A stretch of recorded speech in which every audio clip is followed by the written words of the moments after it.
Thagat Esei 8 He Jehovah, aigi thamoi apumbana thagatjagani, nahakna tauba angakpa thabak pumnamak aina haidokjagani.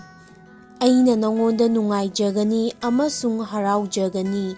He wangthoiraba ibungo, aina nahakki mingda Thagat Esei sakjagani.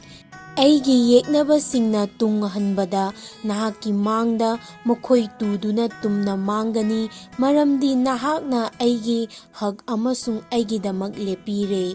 Nahakna phambanda phamduna chumna wayenbire, nahakna jati singbu chaire, nahakna ishor ningdaba singbu tumna manghalle, nahakna makhoigi maming matam pumnamakki oina muthatpire.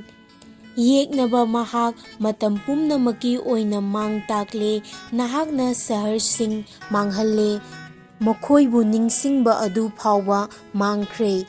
Adubu Jehovahdi matam pumnamakta lei, mahakna wayennabagidamak mahakki phamban thaurang taure, mahakna taibangpanbu chumna wayengani, mahakna mising adubu pukchen tingna wayen taugani.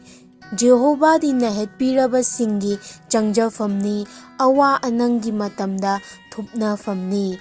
Nahakki ming khangjaba makhoina nangonda chetna thazagani, maramdi he Jehovah nahakpu thijaba makhoi adubu nahakna thadokpide. Siyonda leibiriba Jehovahda Thagat Esei sakatlu, mahakki thabaksing adu misingda phongdou.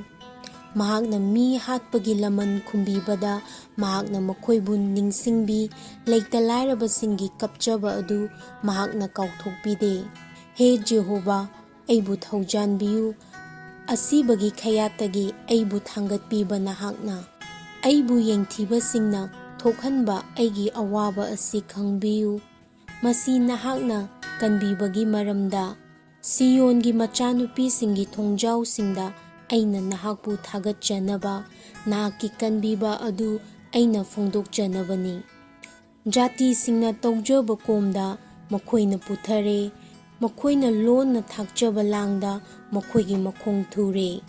Jehovahna chumna wayenbagi mapana masamakpu misingda khanghangani, ishor ningdaba mina masana thakjaba langda thui.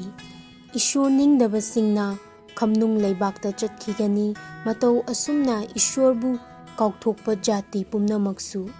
Anangba singbu matam pumnamakki oina kauthoktuna thambiroi, lairaba singi ningjaba adusu matam pumnamakki oina lemna mangloi.